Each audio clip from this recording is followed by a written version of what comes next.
Kumusta sa lahat? Nasa channel Godic kayo. Ngayon, ipapakita ko kung paano ayusin ang problema sa Roblox na hindi nagbubukas o nagsisimula. I-type add or remove programs sa search para magtanggal o magdagdag ng mga programa. Hanapin ang Roblox dito. I-uninstall ito. Sunod, i-type ccmd tapos cda.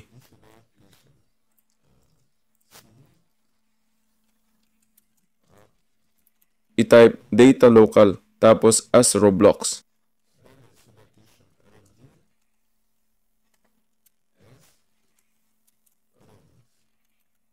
Pindutin ang Y at enter.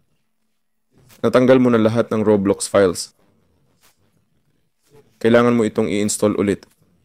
Pumunta sa browser, bisitahin ang opisyal na Roblox site at subukang mag-launch ng kahit anong laro. Mag-aalok ito ng pag-download ng Roblox. I-download mo. Tapos, gagana na lahat. Salamat sa panonood. Paalam.